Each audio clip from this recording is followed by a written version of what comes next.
সংস্কার ভারতী পশ্চিমবঙ্গ দক্ষিণবঙ্গ প্রান্তের দক্ষিণ ২৪ পরগনা জেলার আজকের নিবেদন শ্রুতি নাটক রূপকার।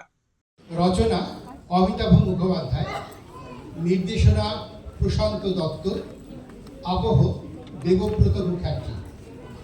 চরিত্র চিত্রায়নে আছেন শ্যামাপ্রসাদের ভূমিকায় দেবাশিস চক্রবর্তী, প্রমথনাথ প্রশান্ত দত্ত এবং চ্যাটার্জি অমিত দে। চরিত্র পরিচিতি একটু দিই। ডক্টর শ্যামাপ্রসাদ মুখোপাধ্যায়, জন্ম ৬ জুলাই ১৯০১ সাল, একজন ভারতীয় রাজনীতিবিদ, ব্যারিস্টার এবং শিক্ষাবিদ। তিনি ছিলেন ভারতের প্রথম সর্বকনিষ্ঠ কলকাতা বিশ্ববিদ্যালয়ের উপাচার্য। তিনি জওহরলাল নেহরুর মন্ত্রিসভায় ভারতের প্রথম শিল্প ও সরবরাহ মন্ত্রী ছিলেন। পশ্চিমবঙ্গ গঠনের প্রধান রূপকার। এন.সি. চ্যাটার্জি, পুরো নাম নির্মল চন্দ্র চ্যাটার্জি, তিনি হিন্দু মহাসভার সভাপতি ও বিশিষ্ট আইনজীবী ছিলেন। বঙ্গভঙ্গের দাবিতে এবং পশ্চিমবঙ্গকে ভারতের অন্তর্ভুক্ত করার আইনি ও রাজনৈতিক লড়াইয়ে তিনি শ্যামাপ্রসাদ মুখোপাধ্যায়ের প্রধান সহযোদ্ধা ছিলেন। ডক্টর প্রমথনাথ বন্দ্যোপাধ্যায় একজন খ্যাতিনামা ব্যারিস্টার, শিক্ষাবিদ ও কলকাতা বিশ্ববিদ্যালয়ের প্রাক্তন উপাচার্য। শ্যামাপ্রসাদ মুখোপাধ্যায়ের সঙ্গে তিনিও স্বাধীন পশ্চিমবঙ্গ গঠনের দাবির জোরালো সমর্থক ছিলেন এবং শ্যামাপ্রসাদ মুখোপাধ্যায়ের সহযোদ্ধা ছিলেন। এই তিনটে চরিত্র নিয়ে আমাদের আজকের শ্রুতি নাটক রূপকার।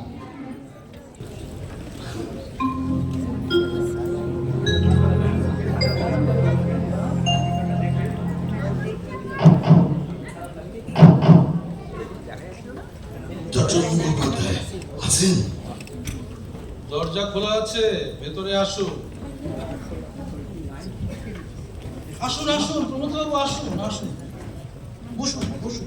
হ্যাঁ, নমস্কার নমস্কার। কেমন আছেন ডক্টর মুখোপাধ্যায়? দেখুন, আমার সঙ্গে আজকে মিস্টার এন.সি. চ্যাটার্জি মহাশয় এসেছেন। নমস্কার নমস্কার, আমি ভালো আছি, আপনারা ভালো আছেন তো? নমস্কার ডক্টর মুখোপাধ্যায়। হ্যাঁ, আমরা ভালো আছি। বেশ কিছুদিন ধরে ভাবছিলাম আপনার সঙ্গে দেখা হওয়া প্রয়োজন। তা আজ আমরা কোন বিষয়ে আলোচনা করব, কিছু ঠিক করেছেন?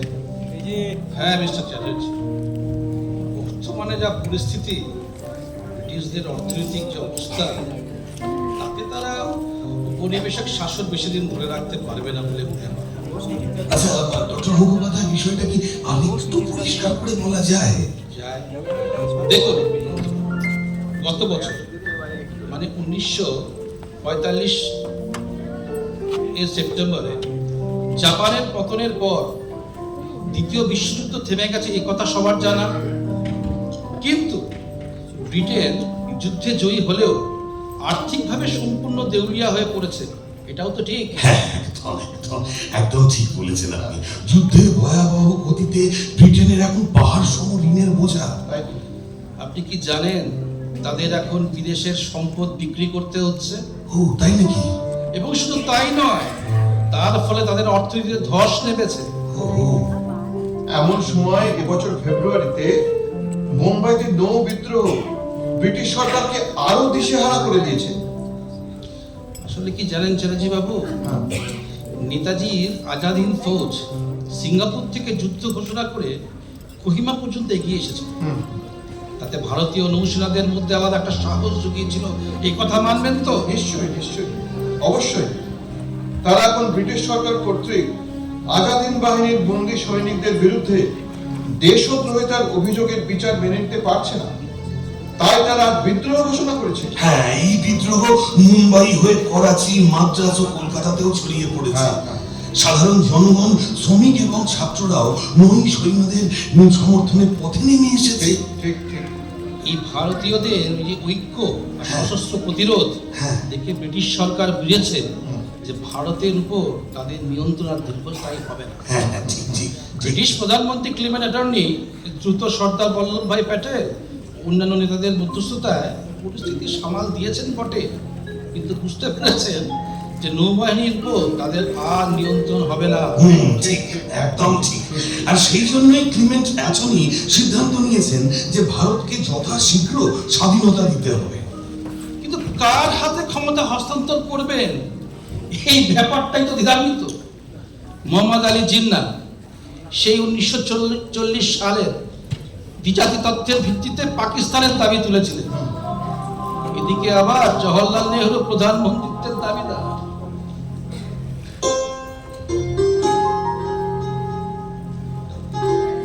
বিশ্বযুদ্ধের মাঝে নেতাজি হারিয়ে গিয়েছেন, দেশবন্ধু চিত্তরঞ্জন দাসও প্রয়াত হয়েছেন।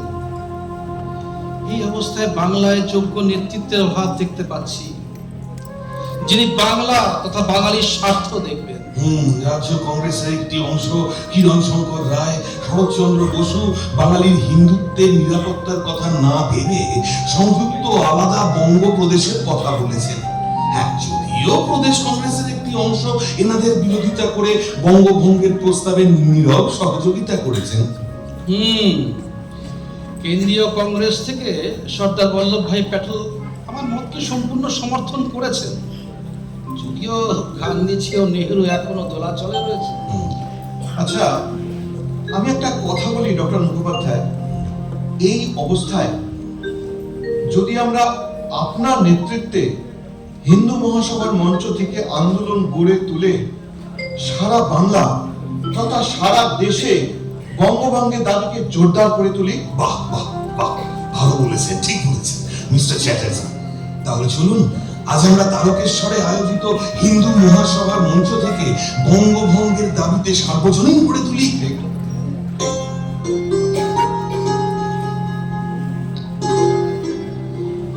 আজ 1947-এর 4 এপ্রিল তারকেশ্বরের বঙ্গীয় হিন্দু মহাসভা আয়োজিত এই মহতী সম্মেলনে আমাদের সভায় সভাপতিত্ব করার জন্য হিন্দু মহাসভার সভাপতি নির্মল চন্দ্র চট্টোপাধ্যায় মহাশয়কে আহ্বান জানাচ্ছি।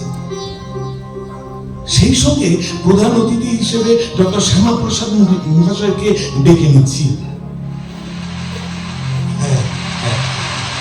ধন্যবাদ ধন্যবাদ। ডক্টর মুখোপাধ্যায় মহাশয়কে তার মূল্যবান বক্তব্য রাখার জন্য অনুরোধ করছি।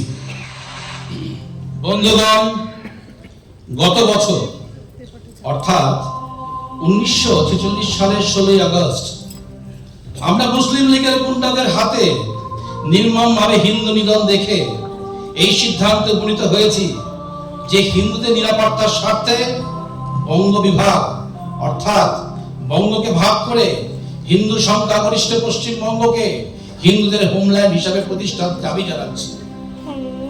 আজ এই সভা সেই উদ্দেশ্যের জন্যই। এখান থেকে আমি মুক্ত কণ্ঠে বলতে চাই, বঙ্গ বিভাগ ছাড়া আমাদের সামনে আর কোনো বিকল্প পথ নেই, যাতে করে হিন্দু ও মুসলমান উভয় শান্তিতে বসবাস করতে পারে। বন্দে মাতরম।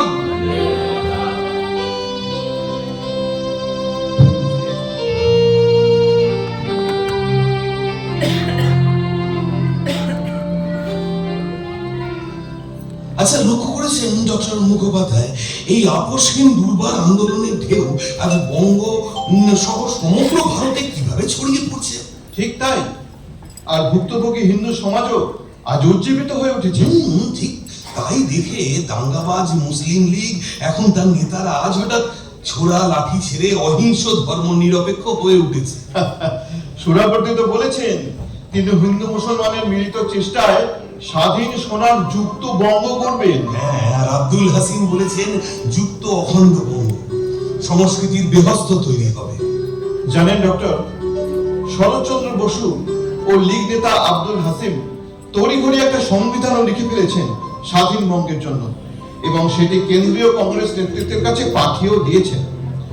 যদিও গান্ধীজি এটাকে এক কথায় খারিজ করে দেননি, কিন্তু সর্দার বল্লভভাই প্যাটেল অত্যন্ত কড়া ভাষায় শরৎচন্দ্র বসুকে লিখেছেন, আমি দেখছি তুমি ভারতীয় রাজনীতি থেকে নিজেকে সম্পূর্ণ বিচ্ছিন্ন করে ফেলেছো।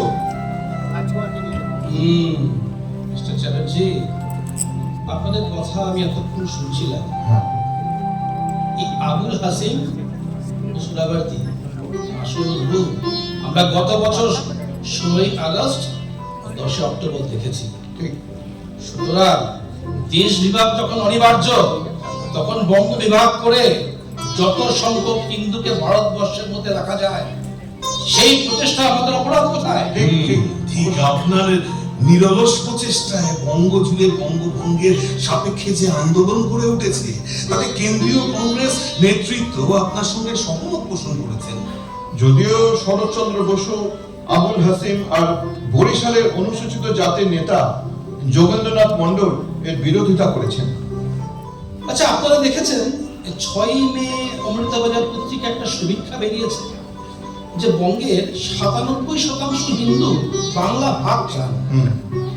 আর ব্রিটিশ পার্লামেন্টে অ্যাটর্নি সাহেব 3রা জুন ঘোষণা করেই দিয়েছেন যে ভারতকে ভাগ করার সঙ্গে সঙ্গে বঙ্গ ও পাঞ্জাব প্রদেশকেও ভাগ করা হবে। এর পিছনে আপনার নিরলস প্রচেষ্টা ও সংগ্রাম। পরিশেষে গত 23শে এপ্রিল আপনি পশ্চিমবঙ্গ গঠনের দাবিতে সমর্থনে ভাইসরয় মাউন্ট ব্যাটেনের সঙ্গে যে বৈঠক করেন এবং পশ্চিমবঙ্গ গঠনের যৌক্তিকতা ব্যাখ্যা করেন, তার ফসলস্বরূপ এই ঘোষণা। সেই সঙ্গে মে মাসে পশ্চিমবঙ্গ গঠনের দাবিতে হিন্দু মহাসভা এবং কংগ্রেসের যৌথ উদ্যোগে যে বিশাল জনসভা অনুষ্ঠিত হলো, যার সভাপতি ছিলেন প্রবাদ প্রতিম ইতিহাসবিদ স্যার যদুনাথ সরকার, এবং সারা প্রদেশ জুড়ে 76টি জনসভা অনুষ্ঠিত হলো, এ তারই প্রভাব। আজ 20শে জুন 1947 বঙ্গীয় আইন সভা যখন বঙ্গের ভারত বা পাকিস্তানে যোগদানের প্রশ্ন একমত হলো না, তখন হিন্দু প্রধান অঞ্চল নিয়ে পশ্চিমবঙ্গ আইনসভা এবং মুসলমান প্রধান অঞ্চল নিয়ে পূর্ববঙ্গ আইনসভা গঠিত হলো। পশ্চিমবঙ্গ আইনসভার সদস্যরা 58-21 ভোটে, অর্থাৎ বঙ্গ ভাগের পক্ষে এবং পাকিস্তানের যোগদানের বিপক্ষে ভোট দিয়ে পশ্চিমবঙ্গের ভারত চুক্তি নিশ্চিত করলেন। গঠিত হলো নতুন এক প্রদেশ, পশ্চিমবঙ্গ। আমার স্বপ্ন, আমার প্রচেষ্টা আজ সম্পূর্ণরূপে সফল হল। আমি পশ্চিমবঙ্গে হিন্দুদের নিরাপত্তার স্বার্থে, জীবন ও ধর্ম রক্ষার স্বার্থে বঙ্গ ভাগ করে এই পশ্চিমবঙ্গ গঠন করতে চেয়েছিলাম। তা আজ বাস্তবিক রূপ পেয়েছে। এর ফলে পশ্চিমবঙ্গের বাঙালিরা তাদের সাংস্কৃতিক ও ধর্মীয় স্বাধীনতা বজায় রাখতে পারবে। বাংলা মায়ের জয় হোক, বাংলা মায়ের সন্তানদের জয় হোক, ভারত মাতার জয় হোক।